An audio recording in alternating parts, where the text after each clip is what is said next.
read that whoever believes in Allah and the last day will not hurt his neighbor. Whoever believes in Allah and the last day will be kind and generous to his guest. And whoever believes in Allah and the last day will say something good or else remain silent. In response to reading these words, Syeda Zahra Assalamu Alaiha said, "For me, these words are as valuable to my heart as Imam Hassan and Imam Hussein alayhi salam. They are the legacy of my father, Prophet Muhammad sallallahu alaihi wasallam. If we dissect these words, not to hurt your neighbor suggests the opposite, i.e., to provide kindness and generosity to your neighbor. How many of us, particularly in a large city like London, know who our neighbors are?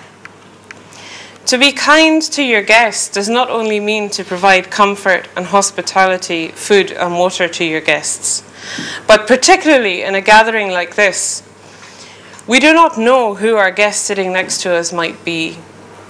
There are many hadith and many examples of the Ahlul Bayt attending majlis,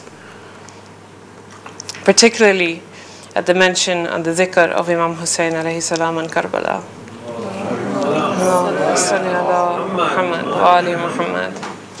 To say something good or else to be silent, for me, not only summarizes the example of Karbala, but as an equality activist, it also summarizes for me the manner and the discipline in which I wish to live my life. Often as a disabled person, when you enter a masjid, presuming that the masjid is of course accessible or wheelchair accessible for some of our brothers and sisters in the first place, the kind of words that you might be likely to hear are things like, "Hai bichari, dekh bhi nahi sakti, kuch bhi nahi kar sakti, kitni majboor hai bichari." But surely we have to analyze, is this really saying something good? Is this really providing empowerment and confidence to those members of our community that we have to help? Syeda Zahra Assalamu Alaiha gave selflessly and generously throughout her life. She did not look at the religious background, the status symbols, or the abilities or disabilities of those that she supported. When I was preparing for today, Sister Rubab said, please try to find a hadith about Bibi Fatima that specifically mentions disability, because it's the only thing that will really reach people.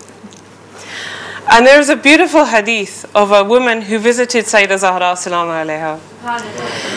And she visited her on behalf of her mother who was disabled and too weak to visit herself. And she had brought questions from her mother regarding namaz and other aspects of fiqh. And when the number of her questions reached to 10, the daughter became very embarrassed, as we do when we visit a scholar. We want to keep it short, right?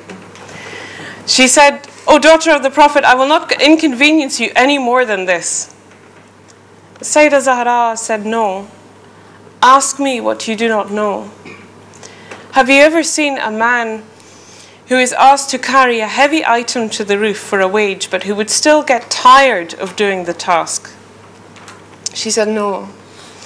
Syeda Zahra said, "I have been employed by Allah for a wage that is so great that even if the space between the earth and the sky were filled with pearls, it would still, or that wage would still not equal the answer to one of your questions.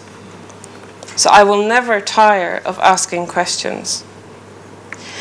The hadith shows us not only the importance of gaining knowledge for women, but the importance for gaining knowledge regardless of your ability or your disability. Providing and facilitating knowledge for others, particularly those with disabilities, is not doing them a favor.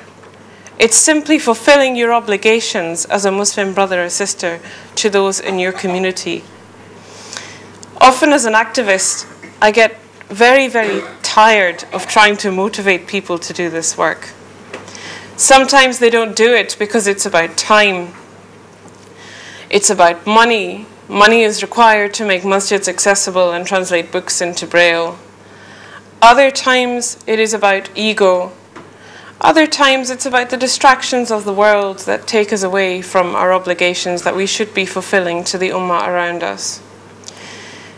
Syeda Zahra Salama alayha, gave away her wedding dress to be married in her own tattered dress, the only garment that she owned. And when her father sallallahu alayhi wa sallam asked her, Sallallahu Muhammad wa ali Muhammad, why did you give away the good dress, the beautiful dress that you owned? She said, Ya Rasulullah, because it says in the Quran that by no means will you attain righteousness until you start to give freely of that which you love. There's a beautiful dua of Syeda Zahra which begins by saying, Oh Allah, belittle us in our own eyes. How important is it to do this if we truly want to achieve righteousness? Ya Allah, belittle us in our own eyes and inspire us to those good deeds which earn your pleasure, and inspire us to shun those actions